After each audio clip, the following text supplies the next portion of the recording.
복습을 하겠습니다. 복습. 네. 자, 조금 이따 하셔도 되고요. 네. 지금 복습 시간이니까. 네. 지금 우리 얼마큼 공부했죠? 하도 오래돼가지고. 어쨌든 책이 지금 총 이번에 13번째, 11번째 책이니까요. 자, 우리가 이제 이거를 이 G7 공부를 하는 이유가 뭐죠? 자, G7 공부를 하는 목적.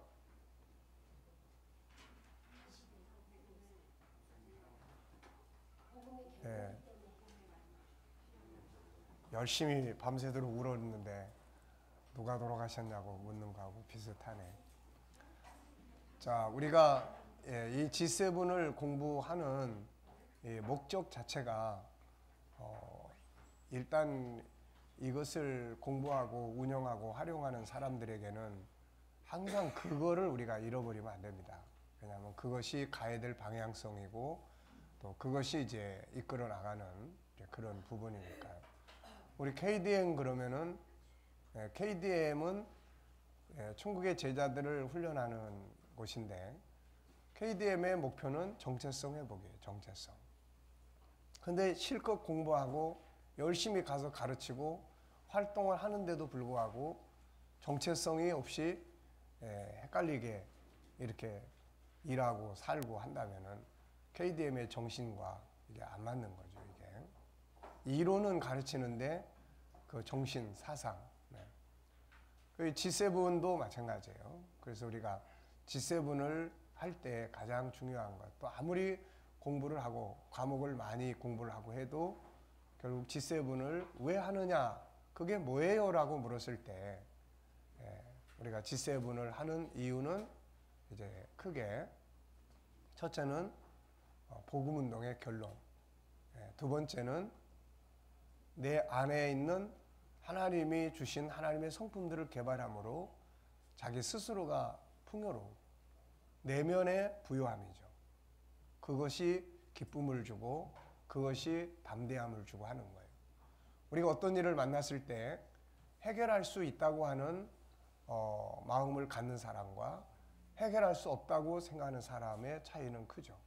그래서 자기 내면의 세계를 우리가 우리 안에 있는 것들을 이렇게 연구하고 찾아내서 내 안에 있으면서도 그걸 우리가 모르니까 내 안에 있는 재산을 모르니까 마음으로 가난하게 되고 이렇게 되죠. 그래서 내 안에 있는 것들을 찾아서 개발하고 연구함으로써 아, 나도 이런 사람이구나 이런 거를 알게 돼요. 지난번에 어느 분하고 이제 상담을 하는데 본인에 대해서 어떻게 생각하세요? 했더니 이분은 자기가 너무 불쌍하게 느껴진다는 거예요. 자기 자신이. 근데 실제는 불쌍한 사람이 아니에요. 그래도 뭐 다 이렇게 주변 환경 이런 거 불쌍한 사람이 아닌데 내면의 세계 속에서 자기 자신이 스스로 불쌍하게 느끼는 거예요. 이게 이제 불쌍하게 느끼면 자기 신세가 처량해지게 되고 다른 사람이 조금만 서운한 말을 해도 나를 우습게 여기는구나 이런 생각들이 들기 시작하는 거예요. 그러니까 내 안에 하나님 주신 재능 성품들을 개발함으로 인해서 내 안에 풍성함을 만들어 가는 거죠. 그 다음에 이제 세 번째는 뭐예요? 이제 세상이 이제 이걸 필요로 해요. 기계적인 사람보다는 뭔가 주도적이고 그리고 인성이 잘 훈련돼 있고 이런 사람들이 세상에서 너무 많이 필요로 하는 거죠. 그래서 글로벌 시대에 이 세상에서 필요로 하는 사람을 만들기 위해서 우리가 이 교육을 하는 거예요. 그래서 세상에서 자기 개발 또 뭐 인성교육, 창의력 뭐 다 하는데 이 하나님의 형상은 전체적인 종합적인 교육이고 근거가 명확한 하나님의 성품이라고 하는 근거가 명확한 터를 우리가 가지고 진행을 하는 거예요. 그 다음에 네 번째는 안 믿는 사람들과 다리 역할을 할 수가 있습니다. 안 믿는 사람하고 그냥 곧바로 복음, 예수님, 천국, 성경에 깊이 있는 이야기들을 나누기보다는 복음 안에 있는 이 부분을, 이거는 세상 사람들도 다 공감하는 이야기고 다 필요로 하는 이야기이기 때문에, 그래서 세상과 연결할 수 있는 다리 역할을 한다. 그래서 이 네 가지가 우리 G7에서 이 공부를 하는 목적이다. 잘 이해됐습니까? 네. 네, 네 번째가 안 믿는 사람들과 다리 역할. 이제 우리가 이번에 이제 코칭을 공부를 해요. 그래서 이 코칭을 공부를 하는데 이게 이제 그 운영 이제 시스템이에요, 프로그램이에요. 그러니까 나머지 모든 것들은 가르치고 교육할 수 있는 내용이고 그거를 운영할 수 있는 시스템이 이 코칭이에요. 그래서 우리가 많은 자료들을 다 펼쳐놨지만 그것을 가지고 운영할 수 있는 거. 그래서 이 코칭에 대해서 우리가 아주 익숙한 달인이 되면 우리 사는 현장, 가정, 또 뭐 학교, 선생님은 선생님, 직장인은 직장인, 또 우리 교회 학교, 이제 이런 것들을 원활하게 이제 만들어 갈 수가 있어요. 그래서 그러면서 이제 지금 코칭 공과라는 걸 이번에 우리가 이제 처음으로 이제 시도를 해 보려고 지금 준비를 했어요. 그래서 이거는 교육을 안 받은 분들은 못 합니다, 이거. 이게 코치가 중요한 역할을 하는 거기 때문에. 그래서 이번에 다들 꼭 참석하시도록 했는데 또 가는 날이 장날이라고 또 뭐 해외도 나가시고 막 이래가지고, 그래서 이제 처음에는 저도 어떻게 좀 다 막 이렇게 해보려고 그랬는데 뭐 사람 마음대로 되는 게 아니에요. 그래서 그냥 다 내려놓고 이번에는 딴 사람들은 다 그냥 내비두고 우리 교회에 이창민 전도사님, 주일학교 백목사님, 김은숙 권사님, 박보실 권사님, 이제 또 이제 그림 그리고 할 우리 이제 하람이하고 이제 요 사람들만 이번에 공부 잘 하고 가면 됩니다. 다른 분들은 뭐 하거나 말거나 그건 이제 각자 알아서 할 일이고, 왜냐하면 거기까지 신경을 쓰다 보니까 내가 너무 스트레스를 많이 받아가지고 왜 안 오느냐, 뭐 왜 그렇게 했느냐, 뭐 했느냐. 그래서 내가 그렇게 하다가 아니 뭐 다른 교회까지 내가 굳이 막 이렇게 스트레스 받아가면서 이럴 필요 없다. 일단은 우리 교회의 일꾼들이 확실하게 공부하고 가서 잘하면 뭐 모델을 만드는 것이 제일 중요하니까. 그래서 이번에 이제 그런 마음으로 또 왔습니다. 그래서 이게 이제 이 코칭의 이제 공과, 코칭 공과를 이게 될까 안 될까? 이게 과연 이게 교회 안에서 가능할 수 있을까? 아이들이 이거를 수용할 수 있을까? 그리고 코치 역할을 해야 될 선생님들이 과연 이 귀찮은 일을 이렇게 할 수 있을까? 하기만 하면은 이거는 100%는 아니지만 그래도 7, 80%의 변화를 만들어낼 수 있는 중요한 건데, 요즘 아이들이 교회 교육이나 착한 교육은 일단 아이들이 안 받으려고 그러니까 그냥 놀고 지들끼리 그냥 막 그러면서 이렇게 세상의 흐름 속에 가는 거를 다 원하기 때문에, 그런데도 그래도 그 속에 이제 하나 둘 몇 사람 뭐 이렇게 되는 애들은 또 가능성 있는 애들도 있단 말이에요. 지금 우리 주일날 오후에 이제 그 공부하러 오는 그 엄마들하고 같이 오후에 이제 G7 공부를 하는 그 아이들 이제 몇이 있어요. 얘들 중학교 1학년 애들인데 얘들은 잘 한단 말이에요, 이게 보면은. 그래서 이게 다는 아니지만은 잘 할 수 있는 아이들을 일단은 교육을 해서 모델적인 걸 만든다면은 그걸 자꾸 보고 따라오려고 하는 애들이 또 부모들이 분명히 있을 거다. 이제 그렇게 이제 생각을 합니다. 그래서 이번에 이제 이 코칭 공과를 하면서 이게 잘 되면 우리 한국 교회의 아이들의 변화와 청소년들의 문제를 또 가정에서의 부모 자식 간의 관계나 이런 것들을 해결할 수 있는, 그래서 이 부분은 제가 이번에 오면서 그걸 빼먹고 왔는데, 제가 그거는 이제 메일로 다 보내드릴게요. 그게 뭐냐면 이제 부모들에게 보낸 안내문이에요. 안내문. 그래서 이 코칭 공과는 교사, 아이, 부모가 같이 움직여줘야 돼요. 이거는. 그래서 아이가 뭔가를 집에 가서 행동하려고 부모들 앞에서도 이야기를 했는데 부모들이 전혀 내용도 모르고 어떻게 반응을 해줘야 될지도 모른다면은 그건 안 되는 거예요. 그래서 이거를 이제 부모들에게 보내주고, 이걸 할 애들을 모아서 부모들에게 보내주고, 그 부모들은 미리 이제 그 학부모 모임을 가져야 돼요. 학부모 모임을 가져서 이 공과의 배경을 설명하고, 이번에는 이런 내용을 다루니까 집에서 아이들이 이렇게 표현할 때 이런 반응을 해주세요. 요게 이제 같이 가져야 돼요. 그래서 이게 잘 가준다면은 안 믿는 부모도 다 불러서 뭔가 이렇게 같이 갈 수 있는, 이게 아주 중요한 역할을 하게 되는 거예요, 이게. 그러니까 지금까지는 이제 우리가 혼자서 이렇게 일방적으로 오는 애들 모아서 가르치고 했다면은, 이거는 우리가 선생님들한테도 계속 뭐 신방하세요, 전화하세요. 그런데 그거의 완성 시스템이 코칭 시스템이에요. 그래서 애들끼리 방을 만들든 뭘 하든, 그래서 이건 행동이기 때문에 행동하는 것들을 항상 나누고, 안 됐을 때는 분석하고, 분석해서 그 목표를 이루도록 만드는 그런 거기 때문에, 하고자 하는 의지를 가지고 있는 분들한테는 아주 굉장히 많은 변화를 눈으로 이렇게 볼 수 있는 시스템이에요. 그러니까 얼마만큼 이제 교사들이 이런 부분을, 근데 우리 오집사님이 하는 걸 이렇게 보면은 뭐 불가능한 것도 아닌 것 같아요. 그러니까 계속 전화해서 그거를 행동하는지 안 하는지 이렇게 그동안도 이렇게 전화해보고 이제 이러는 거 보면은, 어쨌든 결국 아이들이 힘들고 어려워도 리더십에 달려 있다고 저는 생각을 해요. 리더십.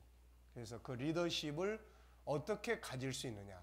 그러니까 일단은 이제 이 코칭에 대한 부분들은 저는 이 부분을 이제 가서 강의를 들어보면서 그러면서 이제 성경 속에 많은 이야기들을 보면서, 이 코칭이라는 시스템은 이게 하나님이 우리에게 주신 선물이다. 이건 하나님이 우리에게 사용하라고 주신 선물이다.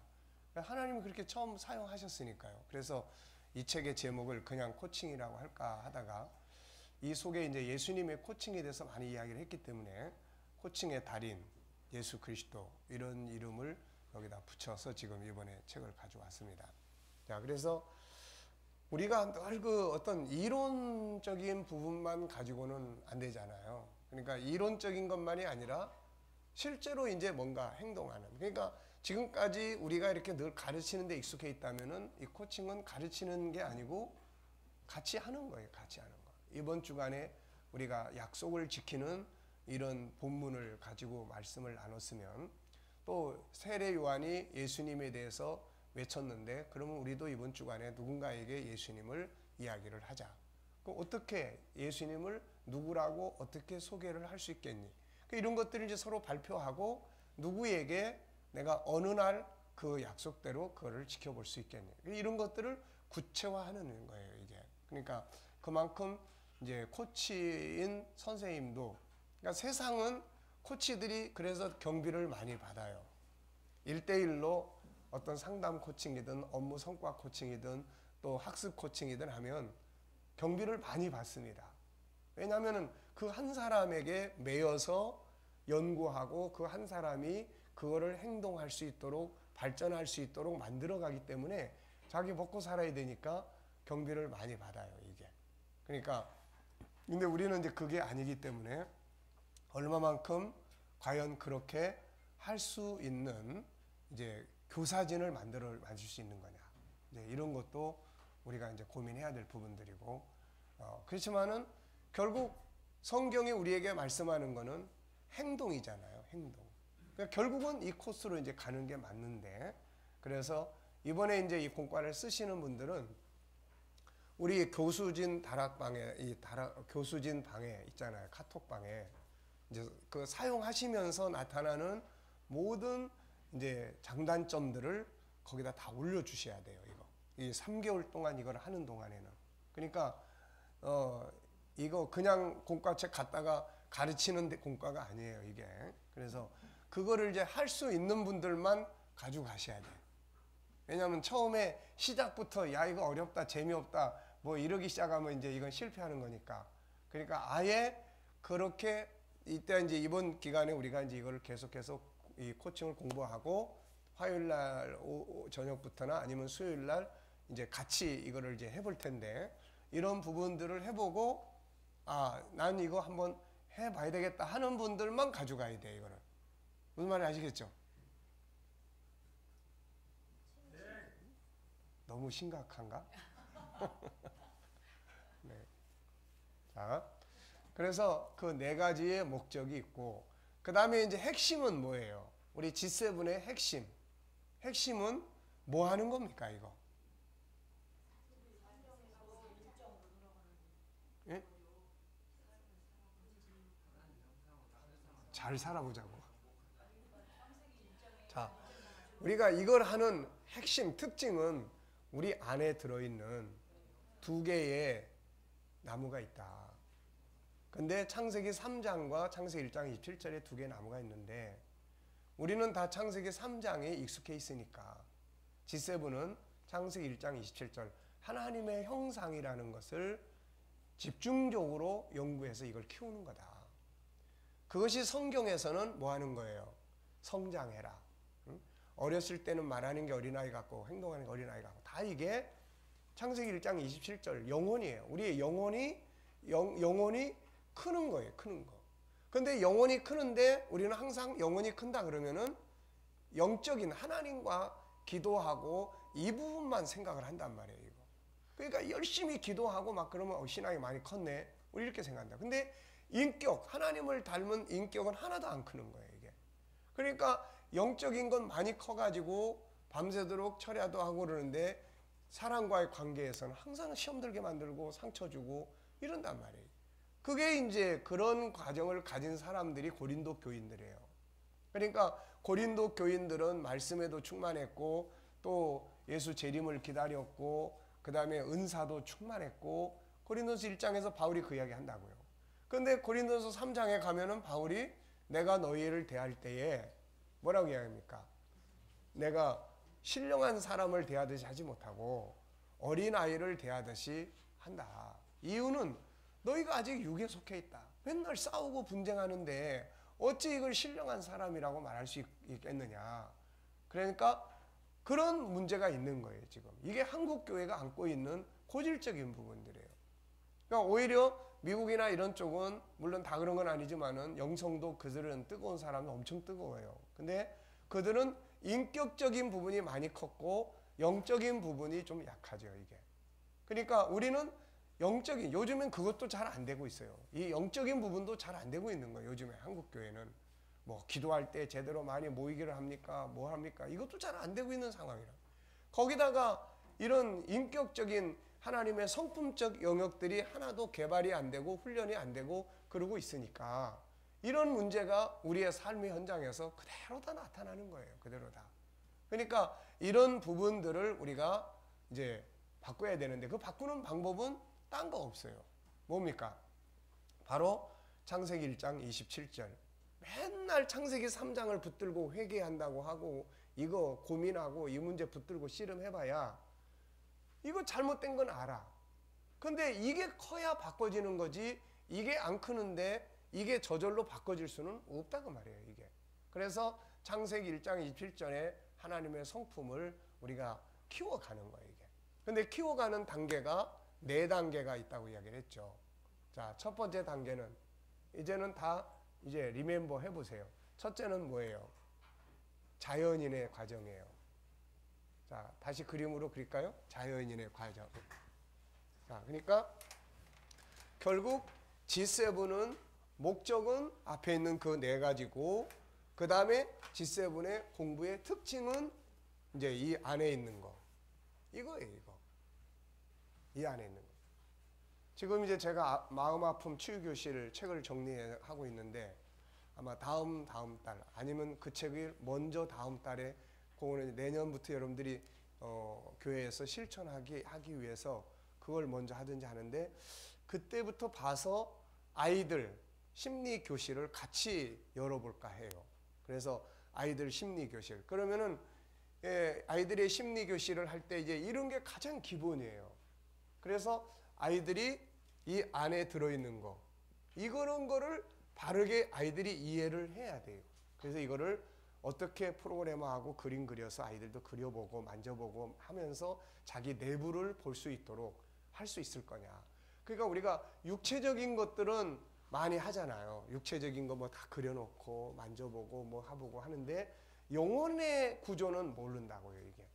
그러면 애들은 다 이것만 키워가는 거야, 지금. 밖에 나가서 사회 속에서 아이들과 친구들과 만나면서. 그러니까 학교 조금만 댕기면 이놈들이 삐딱해져가지고 부모 말도 안 듣고 지들 그렇다고 자기 스스로가 주도적으로 움직이는 것도 아니고 다 기계적으로 따라가는 거예요, 이게. 이런 문제들을 바르게 인식을 시켜줘야 돼요. 그래서 이거를 키우는 작업을 하는 거예요, 이거를.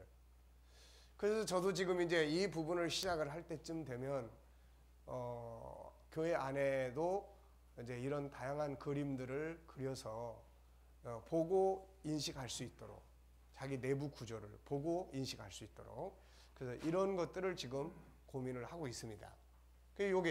요걸 키우는 거예요. 이게 안 크고 우리는 맨날 요거 붙들고 씨름하는 거예요.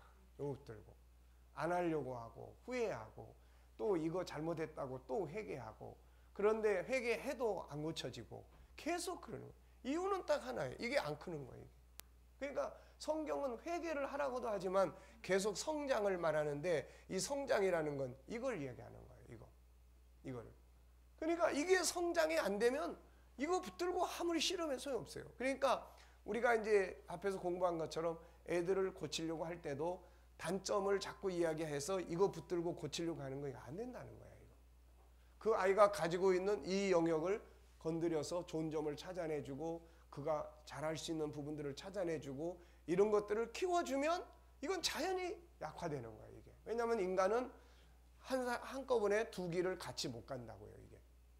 두 가지 길을 동쪽으로도 가고 서쪽으로도 가고 한꺼번에 이걸 못하기 때문에 이걸 이제 하는 거예요. 자, 그래서 요 단계가 이제 4단계가 있는 거예요.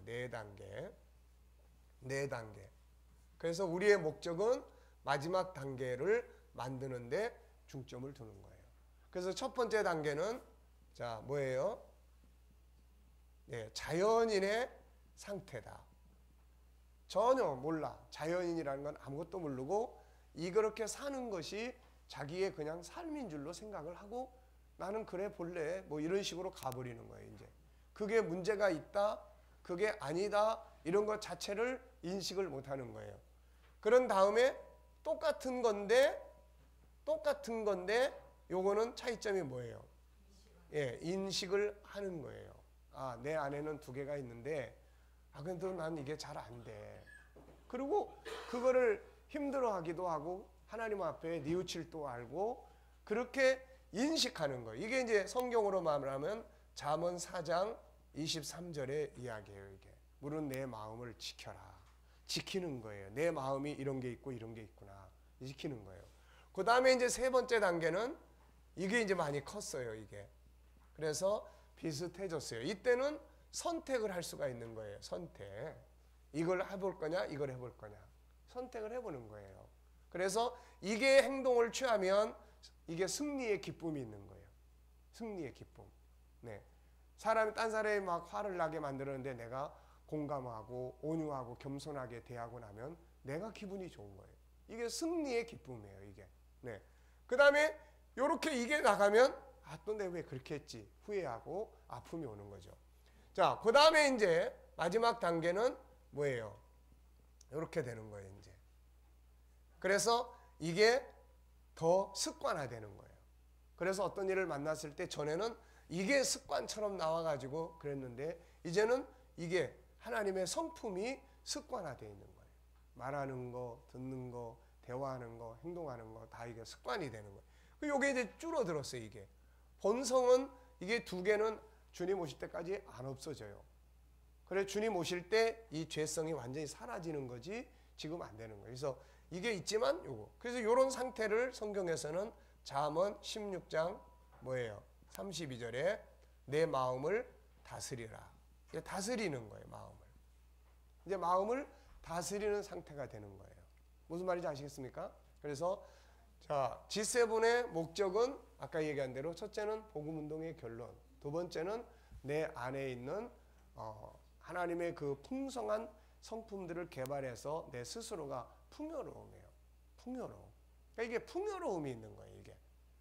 제가 이걸 연구하고 이걸 해보면서 풍요로움이라는 것, 내 영혼의 풍요로움이라는 게 뭔가 이런 걸 많이 느껴요.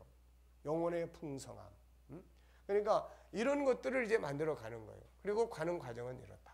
자, 그래서 요 안에 있는 5개를 키워가는데 요걸 키우기 위해서는 뭐가 필요해요? 자, 키우는 건 뭘 말하는 거냐? 3가지를 이야기를 했죠. 첫째는 뭐예요? 지식적인 성장이에요. 모르면 아예 해볼 시도를 못합니다.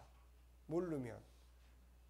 근데 알면 아는 거를 따라 해보려고 하고 시도해보려고 하는 노력을 하게 되죠, 이게. 그래서 요 지식적 성장. 두 번째는 이거는 생각의 확장이에요. 생각의 확장. 네. 그러니까 한 가지만 늘 생각하던 사람이 2개, 3개를 생각하게 되는 거예요. 그러니까 생각을 활용하는 거예요. 생각의 확장. 이걸 하기 위해서는 뭐가 필요합니까? 첫째는 암송하는 노력이 필요하다는 거예요. 암송. 하나님의 말씀이 내 안에 풍성하게 거한다. 그 말씀이 풍성하게 거하기 위해서는 말씀이 많이 내 안에 들어와 있어야 돼요. 그래서 신명기 6장 4절로 9절에서 하나님께서 내 말을 네 마음에 새기고, 네, 마음에 새기고 손등이나 이마에 부착하고 앉고 서고 할 때 말하고 문에다가 붙이고 바깥문에다가 설치를 해라. 하나님이 왜 그렇게 했겠냐고요, 이게. 그러니까 성경책 속에 아무리 많은 성경 구절이 있어도 그걸 많이 들었어도 그걸 많이 봤어도 그 중에 내 안에 들어와 있는 게 얼마만큼 되냐는 거예요, 이게. 그러니까 말씀을 암송하고, 예, 그게 아니면 자꾸 가까운 데다 두고 자꾸 익숙하게 보고 읽고 하는 거예요. 그래서 이게 암송이 되면 그 다음에 뭐가 가능해지냐면은 묵상이 가능해져요. 묵상. 서울에서 여기 오는데 한 3시간 정도 걸려요.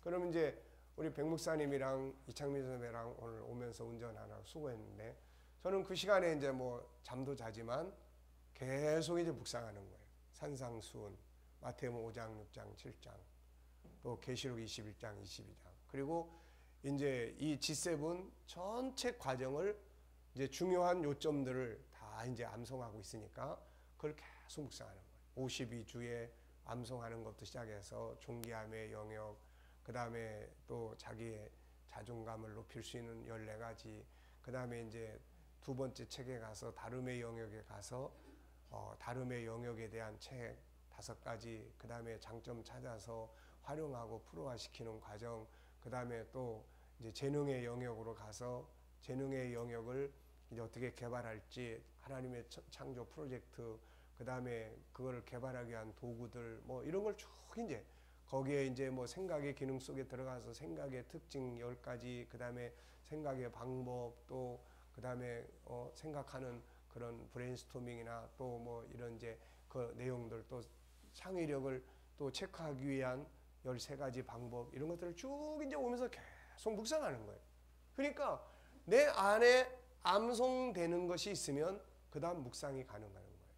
묵상이라는 건 내 안에 저장된 게 없으면 일단 묵상은 안 된다. 아무리 생각하려고 해도 뭐가 있어야 떠오르는 거예요. 그래서 기억이라는 거는 뭘 이야기하냐면은, 기억이라는 것은 내 안에, 기억은 기록할 기에다가 생각의 억자예요. 그래서 생각 속에다가 기록한다는 것이 기억입니다. 그러니까 기록되어 있어야 떠오르는 거예요, 이게. 그러니까 그게 떠올라야 행동이 되는 거예요. 지금 상황이 벌어졌을 때 이게 안에서 막 떠오르는 사람들은 생각을 하는 거죠. 어떻게 대처하는 것이, 어떤 말을 하는 것이, 어떻게 행동하는 것이. 그런데 그게 없는 경우는 그냥 습관화된 것처럼 이게 확 나가버리는 거예요, 이게. 그래서 그런 이제 묵상. 그 다음에는 계속 이제 외치는 거죠. 생각하는 것보다 말로 하는 게 훨씬 더 집중이 돼요. 작은 목소리로 하는 것보다 큰 목소리로 훨씬 집중이 되는 거예요. 그래서 여러분들이 지금까지 공부한 책들이 굉장히 많습니다. 지금 이게 11번째 책인데 이 책들의 중요한 내용들, 그 부분만 그달 계속 암기하라고 한 것들만 계속 암기를 했어도 지금 여러분의 내면의 세계 속에는 엄청나게 많은 생각하고 활용할 수 있는 도구들이 들어있어요. 결국 활용하고 사용하는 거는 사람을 대하는 거예요. 사람, 인간을 다룰 수 있는 거예요. 사람을 다루는 거예요. 상담, 또 뭐 그런 어떤 재능 개발, 멘토링 뭐 다. 근데 공부는 했는데 이게 중요한 외워야 될 것들을 안 하시는 분들은 아무것도 할 수가 없어요. 공부는 여태까지 해왔는데 아무것도 할 수가 없습니다. 이게 단지 그냥 그때그때 좋은 참고는 될 수 있지만은 공감은 하지만 사용을 못하는 거예요. 이게. 그러니까 이번에 이제 이 코칭 요 부분은 이런 걸 응용해 가지고 사용을 하는 프로그램이에요. 이게 무슨 말인지 아시겠죠? 그래서 지금 우리가 선교를 많이 하지 않습니까? 우리 KDM은 선교 활동을 많이 해요. 근데 앞으로 G7 운동을 교회에 뿌리내리려고 하면은 외부적 활동을 최대한으로 줄이셔야 돼요. 이게 최대한으로. 왜냐하면은 이게 밖에 활동을 많이 하고 노예니 무슨 이런 활동도 많이 줄여야 돼. 이게 왜 그러냐면 내가 이거를 직접 교회에다가 적용을 하고 접목을 시키고 활용을 하는데 내가 그냥 바쁘게 맨날 왔다 갔다 하고 뭐 쉬어버리고 막 이래버리면은 가르치는 사람도 안 되고 배우는 사람도 안 되게 돼 있어요. 그래서 사실 우리 KDM이 선교에는 굉장히 강한데 목회가 우리 KDM에서 굉장히 약해요. 그런데 이제는 이게 같이 가져야 돼요. 목회와 이 선교 같이 가져야 된다고요. 그러니까 그렇게 하기 위해서는 우리 스스로가 이런 것들을 내가 활용하고 이런 것들을 만들어서 직접 사용해보고 그 다음에 그것이 어떤 반응을 나타내는지. 근데 지금까지는 그냥 어떻게 보면 좀 가르치면서 사용을 했다면 이제부터 이제 하는 것들은 이제 직접 활용하는 거예요. 그러니까 이거는 우리들이 그만큼 시간 투자를 해야 되고 그만큼 이제 집중력을 가져야 되고 그만큼 성도와의 밀착된 관계들을 만들지 않으면 이거 못하는 겁니다. 그냥 지금 우리가 설교하고 뭐 이런 거는 되는데 성경 공부시키고 하는 건 되는데 이런 부분들을 이제 행동으로 해서 어떤 결실을 끌어내는. 그런데 이제 이게 결실을 맺기 시작을 했을 때는 굉장히 파워가 강해져요. 이게 예를 들어서 내가 이분을 훈련을 잘 시켰는데 이분이 딴 사람을 찾아서 훈련을 시킬 수 있는 거예요. 이게 지금 교회 안에 사람이 안 들어온다고 이야기를 하지만은 사실은 들어오는 게 문제가 아니에요. 요즘에 근래에도 이제 우리 나이 드신 한 5, 60대 되신 분들이 한 분은 부인이 세상을 암으로 떠나면서 예수 영접하고 해서 그분이 나와요. 요즘에 이제 남편이 부인 떠나고 난 다음에 이 남편이 새벽 기도도 나와. 그럼 이제 누가 이 사람을 어떻게 교육을 시켜야 되냐요. 한 분은 또 이제 자기 어머니가 90이 넘었는데 이분이 교회를 나오면서 아들한테 그동안 제사하던 거 다 버리고 이제 예배하자 해가지고 바꾸면서 그 아들이 이제 또 이제 나오기 시작을 했어요. 그래서 이제 한 분씩한테 이렇게 맡겨줬는데 문제는 이런 거예요. 문제는 이런 거예요. 사람이 왔을 때 그 사람을 맡아줄 사람이 있냐는 거야. 이거 맡아줄 사람이 없으면 애고 어른이고 이게 안 되는 거예요. 이게 옛날에는 그런 게 없어도 교회 안에 들어와서 정착할 수 있는 가능성들이 많았는데 지금은 그게 안 되는 거야. 이게 지금은. 그래서 놓치는 사람이 굉장히 많은 거예요. 이게. 그러니까 내가 보면서 느끼는 게 그거예요. 보면서 느끼는 게. 오는 건 문제가 아니다. 이게. 교회가 뭔가 줄 수 있는 시스템만 사람이 필요로 하는 시스템만 확실하게 가지고 있으면 오는 건 문제가 아니다. 근데 문제는 와서 들어왔다가 가버린다는 거예요. 이게. 왜? 이거 한 사람 한 사람을 관리하고 교육하고 할 수 있는데 우리도 제자훈련이다 뭐다 하는데 이 시스템이 잘 안 돼 있어요. 우리 교회도. 그동안 나 혼자만의 목회를 중심으로 이렇게 가다 보니까 이게 잘 안 돼 있는 거예요. 그러니까 이런 것들이 주일학교, 중고등부, 청년부, 또 장년부 모두에게 다 이게. 그래서 이 시스템을 바르게 운영하고 만들지 않으면은 사람이 오는 게 문제가 아니에요. 이거. 오는 사람들은 있어요. 사람이 왜 없습니까? 온다고요, 이게. 그러니까 그런 부분들을 우리가 만들어 가고, 그래서 지식의 성장, 생각의 확장, 그러면 당연히 행동이 달라지게 되겠죠, 이게. 행동하는 게 성장하게 되겠죠. 말하는 게 어린아이와 같지 않고 생각하는 게 어른스러워지고 이렇게 되는 거예요, 이게. 그러니까 교회라는 곳이 지금까지 이제 저도 목회를 뭐 34년 하면서 생각을 해보면 목회를 어떻게 보면은 시스템화 시키지 못하고, 이게 시스템화 돼야 되는데 시스템화 시키지 못하고 개인 대 나와 개인이 은혜를 받게 만들고 선교하고 성경 공부하고 이 선에서 끝나버린 거예요.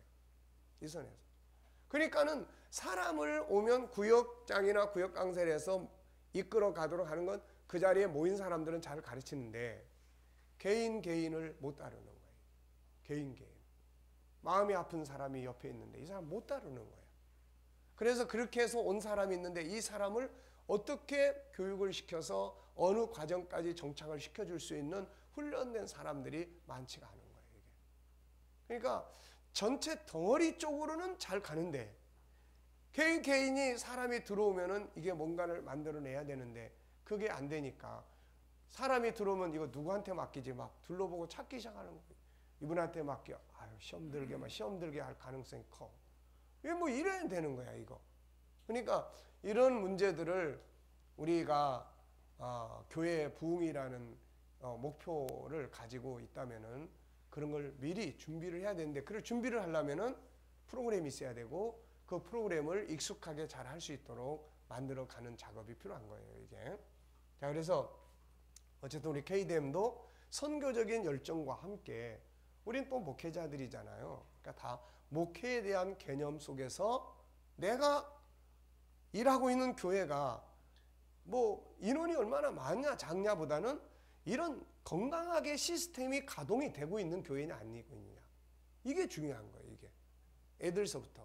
그래서 지금 이제 그 가능성을 가장 이제 밑에서 보고 가는 게 하나는 우리 주일학교 애들, 애들이에요, 애들 주일학교. 그 다음에 하나는 이 애들의 부모가 보통 또 30대, 40대예요. 그래서 우리는 이제 그걸 3040이라고 하는데 그 그룹하고 요 그룹하고. 그래서 이런 것들이 이제 잘 운영이 될 수 있도록. 그래서 지금 어쨌든 감사하게 이제 그런 부분들이 아직 이제 이런 데까지는 안 가고 있지만 뭐 지금 아픈 마음 치유교실이나 그 다음에 또 부모가 자녀 이제 어떻게 코칭하고 부모 자녀 코칭이라든지 이런 부분들이 본격화되면 지금 다 자기 자녀들 때문에 다 고민들을 한다고요.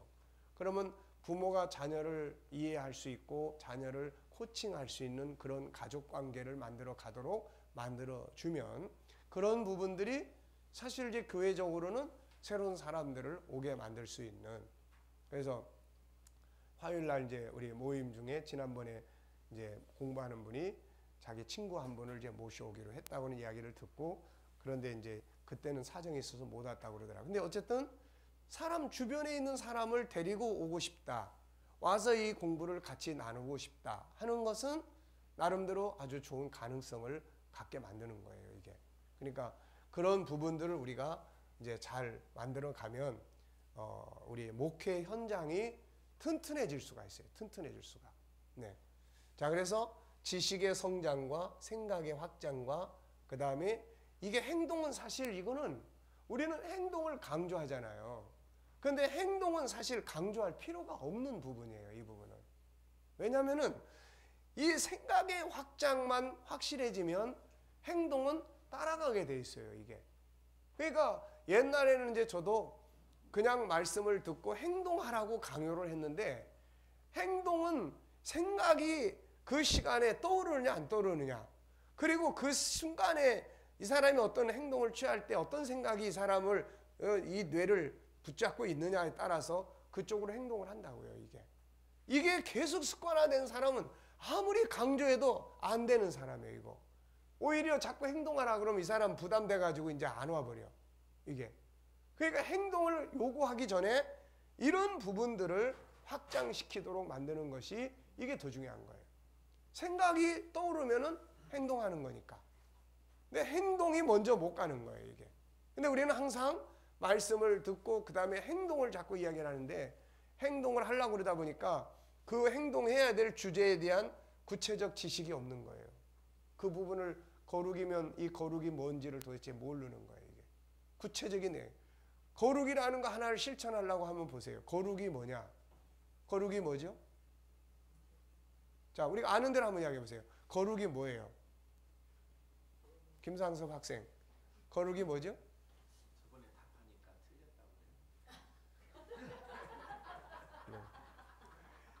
틀렸다고. 이번에는 맞다고 해줄게. 주님 닮아가는 게 거룩 아닐까요? 자, 주님 닮아가는 거. 자, 이번 맞았어요. 자, 그러면 이제 주님 닮아가는 것이 어떻게 하는 거죠, 이제? 선한 것이 거룩입니다. 네. 원래 창조된 대로 회복해가는 게 저는 거룩이라고 생각해요. 그러니까 하나씩 한번 이야기해 보시죠. 왜냐하면은 주님을 닮아가라고 하는데 주님 닮기 원합니다. 근데 가가지고는 주님을 닮는 게 뭔지를 몰라. 도대체 눈을 닮아야 되는 건지, 코를 닮아야 되는 건지, 뭐 말을 닮아야 되는 건지 몰라. 모르는 걸 어떻게 하겠냐는 거예요, 이게. 네. 자, 그러면 이제 거룩한 게 선한 게 거룩이다. 그럼 선한 건 뭐죠?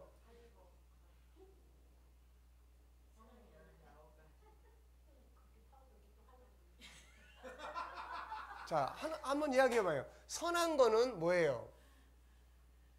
이것만 가지고는 행동이 안 돼. 이것도 추상적인데요. 창조 질서대로 가는 게 선한 거예요. 자, 그러면 창조 질서. 창조 질서가 뭐죠? 하나님의 법칙이죠. 하나님의 법칙. 하나님의 법칙이 뭐죠? 말씀이고요. 이렇게 해가지고 이걸 못한다고. 그러면 이제 보세요. 자, 그러면은 이렇게 이제 하면 돼. 자, 그러면 하나님의 말씀이 창조 질서고 이게 선이고 거룩인데, 그러면 이 말씀 중에 당신이 지키고 싶은 말씀이 뭐예요? 네, 저는 데살로니가 전서 5장 18절이에요. 뭐죠? 범사에 감사하라. 범사에 감사해라. 그러면 지금 여기서 말하는 거룩은 여러 가지가 굉장히 많죠. 근데 많은 걸 한꺼번에 몽땅 못 지켜. 그러니까 그 중에 내가 오늘 지킬 거룩은 모든 일에 감사하겠다. 여기까지 가주면 행동이 가능한 거예요. 행동이. 그러니까 지금 우리들이 하고 있는 대부분의 많은 부분은 여기까지만 오는 거야. 여기까지만. 그러니까 여기까지만 오니까 뭘 지키긴 지켜야 되겠는데 못 지켰어. 그러니까 와서 말씀대로 살지 못한 거 회개합니다. 그럼 속으로 지금 저 사람이 지키려고 했던 말씀은 뭘까? 무슨 말씀을 못 지켰다는 걸까? 뭐 남을 비판하지 말아야 되는데 계속 비판만 하다 온 건가? 아니면은 범사에 감사라고 그랬는데 계속 원망 불평만 하다 온 건가? 어떤 구체성이 있는 거예요. 그래서 구체성이 없이는 행동이 안 된다는 거예요. 그래서 G7은 이 지식을 구체화시키는 거예요. 내가 뭘 지키겠다 그러면은 코칭은 구체화하는 거예요. 구체화. 저쪽 학생, 네, 이쪽 학생 자꾸 쳐다보지 말고. 자, 지식이 이제 넓어졌어. 그러면 이제 생각해봐요. 그래, 내가 오늘 범사에 감사하자. 그런데 막상 어떤 일이 딱 부딪혔을 때 범사에 주여 감사합니다 해야 되는데 짜증을 확 내버리는 거야. 왜 그럴까요? 그 시간에 그 순간에 떠오르는 거는 짜증이 떠오르지 감사가 안 떠오르는 거야. 왜 안 떠오를까요? 이걸 안 한 거야. 계속 내가 범사에 감사하자. 그래, 오늘 내가 무슨 일 있어도 감사한다.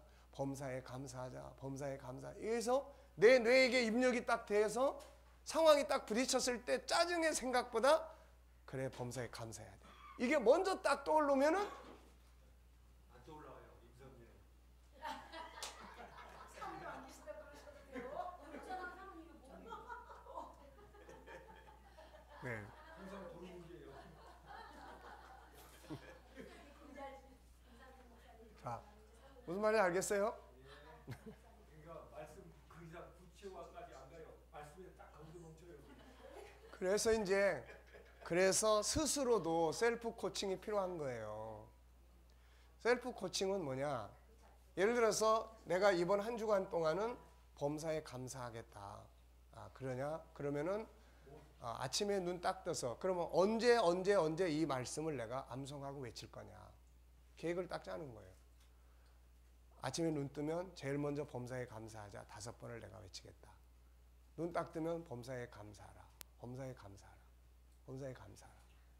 점심 때 5번 하겠다. 구체적으로 하는 거예요, 이게.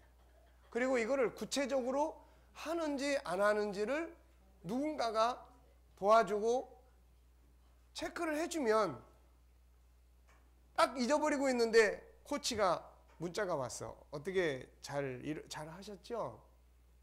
그때 아유 잊어버렸는데 범사에 감사하라. 그러면 그게 이제 계속 반복되면 뇌가 그거를 학습을 합니다. 그게 코치가 그거를 자기가 먼저 꼭 잘해야 되는 사람만 자격이 되나요? 자기가 뭐 잘해야 되는 건 아닌데 좀 그런 것도 있을 행동의 문제가 아니고 코치는 이제 그걸 피코치라고 하는데 상대방이 잘 할 수 있도록 서로 잘하겠다고 약속을 했으니까 잘 할 수 있도록 체크해 주는 사람이에요. 그리고 잘 안 되면 그것도 못해 이게 아니고 왜 안 될까? 안 되는 이유는 뭘까? 그걸 같이 의논하는 거예요, 이제. 그래서 자꾸 잊어버리니까 안 되는 것 같아요. 아니면 그냥 엄마가 잔소리 할 때는 그냥 너무 화가 나가지고 잘 안 되는 것 같아요. 그러면은 엄마가 잔소리 할 때 어떻게 반응을 해야 될 건지를 먼저 다뤄줘야 돼요, 이게. 엄마가 잔소리 할 때는 이런 방식으로 호흡을 한번 크게 하고 그런 다음에 엄마의 말에 공감하는 훈련을 먼저 해보자. 네.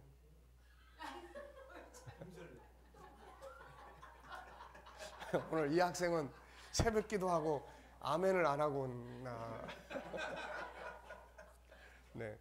자, 어쨌든 이거를 잘 기억하시고 그리고 이제 우리가 키워야 될 지식적 성장의 내용은 5개예요. 뭡니까? 유일성. 이 안에서 이제 3개의 기능, 존귀함. 여기서 꼭 기억해야 될 게 뭐라고 그랬어요? 예. 창세기 이 책의 3장에 나오는 모든 사람과 모든 만물은 존귀하다라고 하는 요 기본 원칙이 내 뇌에서 항상 살아 있도록 만들어 줘야 돼요, 이게.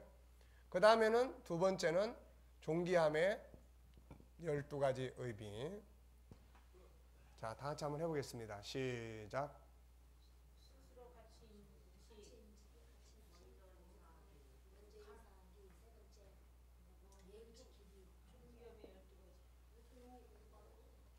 자, 여러분들은 다 유급해야 될 사람들이. 자, 첫째, 존귀하게 여기기, 그 다음에 감사하기, 예의 지키기, 인정하기, 연구해서 이해하기, 그 다음에 소중히 여기기, 칭찬하고 높이고 자랑하기, 아끼고 보호하기, 배려하고 격려하고 기다려주기, 그 다음에 개발해주기, 성실하게 대하기, 올바르게 활용하기. 요 이야기하는 거예요. 네. 글쎄, 지금 여기 학생들이 영 공부하는 태소들이 다 하는데 목사님이 앞자를 다 없애고 중간에 핵심만 딱 하니까 우리가 안 맞아. 그러니까 계속 이야기 하잖아요. 요 핵심만 외워라. 스가모니는 자선업화 배발 체온이에요. 가이드를 물론 나중에 하겠지만 지금 안 하는 분은 그때도 안 할 가능성이 커. 그 코치는 원래 안 하는 사람이 잘할 수 있는. 알았어요. 그 다음에 자기 자존감 높이기 14가지. 자, 아시겠죠? 14가지. 그 다음에 재능. 그래서 재능 개발은 맨 가운데 뭐 있어요? 배경. 그 다음에는 이제 구성. 그 다음에는 이제 이걸 개발할 이제 프로젝트 단계. 그 다음에 도구. 그 다음에 현장. 그 다음에 이제 결과. 네. 그래서 이런 정도를 이제 기억을 해두시면 어떤 아이가 재능을 개발해 줘야 돼.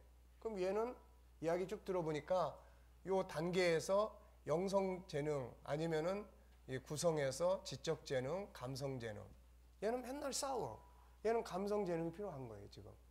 그럼 이제 이걸 하기 위해서 뭐 어떤 단계를 밟아갈 거냐. 먼저 동기를 만들어 줄 거냐.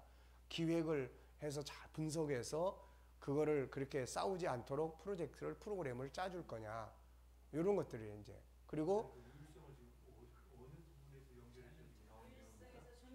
유일성에서 재능의 영역. 아니 그 말이 아니라 이쪽에 지금 키워줘야 될 부분이고 거기서 그 암송에서 나오는 거 뭐예요? 그게? 어느 내용 연결돼요? 요거는 우리가 이제 지식적으로 넓히는 것을 중요한 요점만 암송하는 거예요, 지금. 그래서 요거는 암송해야 될 영역들이에요. 예. 그래서 잘 암송이 안 되면 일단 익숙하게 떠오르는 게 중요하니까 가까이 두고. 자, 그 다음에 이제 두 번째는 뭐였어요, 이제? 인격성에서 지금까지 우리가 공부한 거 보면은 첫째 뭐예요? 여기도 생각의 기능. 그래서 생각의 기능에서 우리가 이제 생각하는 생각의 특징이 있었죠. 특징 10가지. 그래서 생각은 어떤 특징들이 있어요? 우선 천재적인 특징이 있고 정보의 바다, 그 다음에 5가지 성품을 운영할 수 있는 기능, 그 다음에는 시간과 공간을 초월할 수 있는 영역, 그 다음에 창조적 영역, 그 다음에 아이디어 영역, 그 다음에 또 메모리 기능, 기억할 수 있는 메모리 기능, 그 다음에 또 행복과 불행을 만들어내는 기능, 그 다음에 답을 찾을 수 있는 창고, 그 다음엔 다스려야 될 영역, 이런 것들이에요.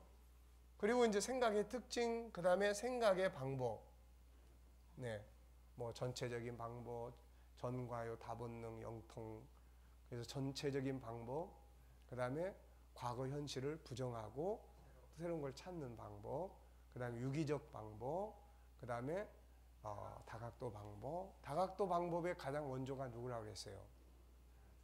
성령께서 하시는 거다. 다빈치가 했지만은 그러나 성령은 7 눈을 가지고 전체를 다 보시는 분이라고요. 그러니까 그런 부분들이에요. 그리고 그러니까 인간은 삼위일체 하나님의 그런 성품을 가지고 있기 때문에 안 믿는 사람이든 믿는 사람이든 그 성품을 자기들 나름대로 응용하는 거예요. 그게 나타나는 거예요.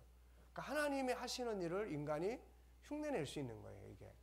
그래서 다비치 같은 다각도는 그런 거예요. 그리고 본질적 질문을 통해서 생각하게 하는 거예요. 소크라테스 같은 사람들이. 근데 사실 질문도 창세기 1장, 2장이 가장 먼저 창세기 3장 질문이 나타나는 거예요. 그러니까 그런 그 다음에 능동적 방법, 그 다음에 영적인 방법, 그 다음에 또 그 다음에 통합적 방법, 거기서 이제 브레인스토밍이라든지 뭐 육색 생각 모자라든지 그런 방법들이에요. 그 다음에 이제 창의력을 테스트할 수 있는 그 내용들 쭉 이야기했었죠. 자, 그 다음에 이제 두 번째는 뭐예요? 자유. 자유 1에서 억압에서 자유. 그래서 여기서 지난번에 도표 그려줬죠. 우리를 억압하는 마음 아픔의 원인은 다 억압이에요. 그래서 죄, 그 다음에 뭐 염려, 그 다음에 경제, 그 다음에 또 습관, 또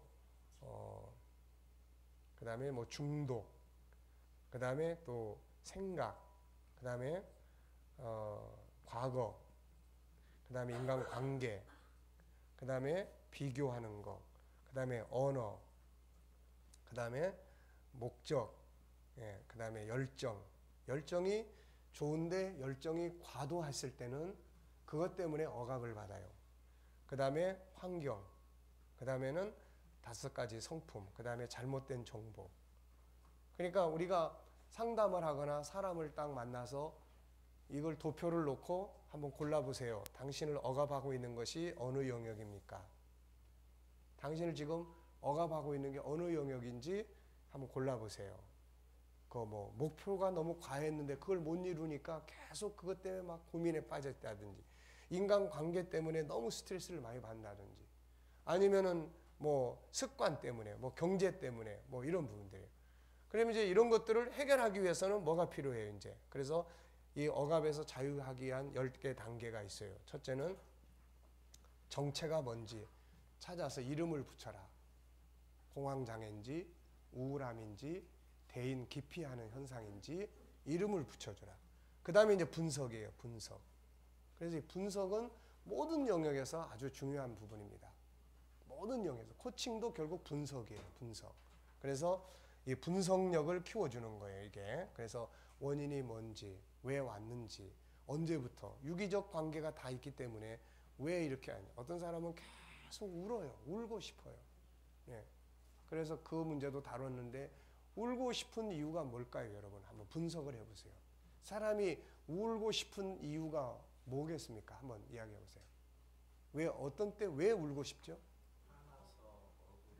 자, 화가 났을 때 울고 싶고, 억울하고, 자기 뜻대로 안 되고,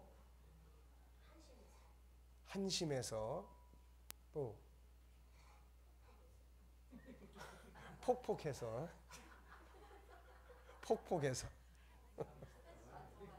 또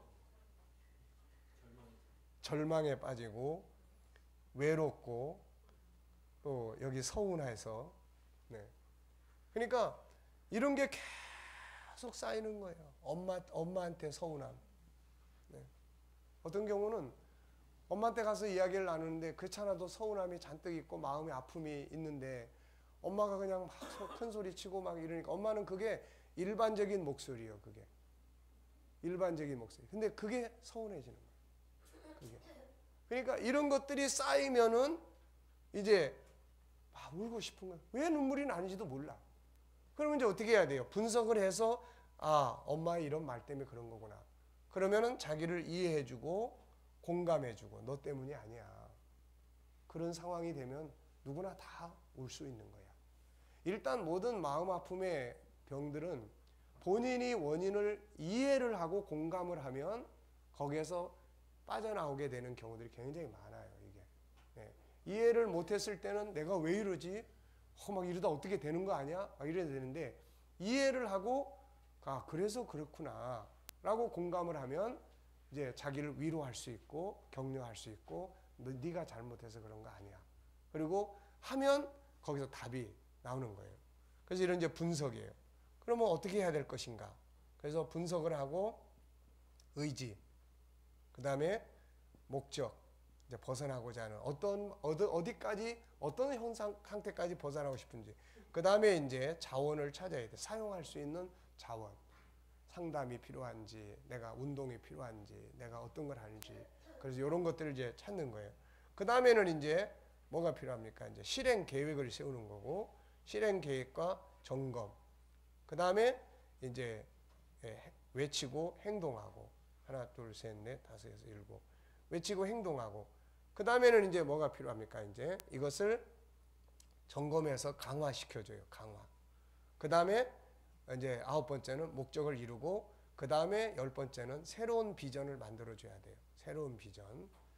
그게 아무것도 안 하고 있으면은 그게 다시 원상태로 돌아가니까 새로운 비전을 만들어서 개발하도록 도와주고 이런 걸 이제 만들어가는 거예요. 그러니까 이 원리만 잘 가지고 있어도 사람을 다루고 심리를 다루고 하는데 아주 이게 쉬워집니다. 이게 어려운 게 아니에요. 이게. 그러니까 문제는 이제 그런 이제 마음 아픔이나 이런 것들이 너무 습관화되어 있다 보니까 거기서 빨리 스스로 생각은 하는데 못 빠져나오기 때문에 돕는 사람이 필요한 거예요. 그래서 상담도 코칭 시스템을 가지고 활용을 하면 내가 못할 때 끌어내 줄 수 있는 코치가 있기 때문에 훨씬 효과적으로 할 수가 있어요, 이게. 자, 그래서 자유. 그 다음에 이제 세 번째가 소통이에요. 지금 우리가 소통해서 지금 계속 공부를 하고 있습니다. 자, 소통에서 언어에서는 뭐가 있었어요?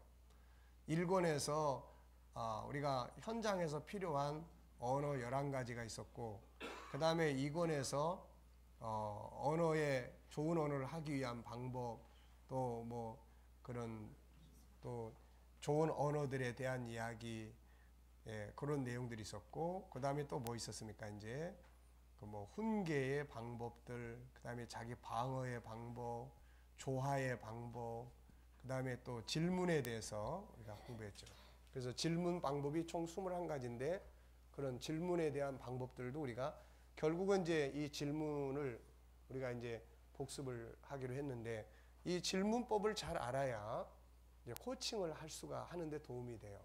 그래서 코치는 내가 정말 뭘 잘 살아야 된다 이거보다는 내가 그 사람을 코치해 줄 수 있는 자원이 우리 안에 얼마만큼 잘 갖춰지느냐, 이게 이제 중요한 거예요. 그 사람이 딱 막혀서 꼼짝 못하고 있을 때 이런 건 어떻게 생각하느냐. 그래서 아이디어 자원을 제공을 해주면 그 사람이 거기서 힌트를 얻는 거예요, 이게. 그러니까 예수님을 왜 코치의 달인이라고 합니까? 그분 속에는 수많은 자원이 있는 거예요. 그걸 우리한테 제시해주고 우리를 경험하게 해주는 거예요. 우리가 그걸 경험하면서 내 안에 있는 자존감이 살아나고 자신감이 살아나고 세상을 이길 수 있는 그런 능력을 갖추게 되는 거예요, 이게. 그러니까 그런 부분에서 지금 우리가 소통, 그 다음에 질문의 영역, 그리고 지금 이제 소통의 첫 번째 영역은 언어의 영역이었고, 두 번째 영역으로 지금 뭐 합니까? 코칭 영역을 하는 거예요, 지금. 네, 질문은 언어 속에 들어가는 거니까. 경청은 언어 속에 들어가는 거니까 우리가 좋은 언어를 하기 위해서, 자, 우선 첫째가 경청이에요. 두 번째가 공감이에요. 그 다음에 세 번째가 따뜻한 말을 할 줄 알고, 네 번째가 분노를 누그러뜨릴 줄 알고, 그 다음에는 매너 있는 말, 그 다음에는 좋은 점을 찾아서 이야기해 줄 수 있는 말, 그리고 우리가 이제 성경의 인물들에 대한 이야기들 했고, 그 다음에 아이용법, 그 다음에 사랑의 언어 5가지, 그 다음에는 이제 칭찬, 우리가 일을 했죠. 그 다음에 훈계하고, 그 다음에 질문, 네, 요 12개. 이런 것들이 이제 우리가 좋은 언어를 하는 내용들이에요. 그러니까 좋은 질문을 우리가 몇 가지만 잘해도 상황이 바뀌어지고, 특히 자기 자신에 대한 감정이 막 폭발할 때 자기 자신에 대해서 질문만 해도 충분히 다 할 수 있습니다. 자, 이해가 됐어요? 예. 자, 이 중에서 이제 잘 숙달된 영역들이 좀 있습니까? 코칭은 아직 하지도 않았는데. 네. 자, 10분간 휴식하겠습니다. 예, 휴식하시고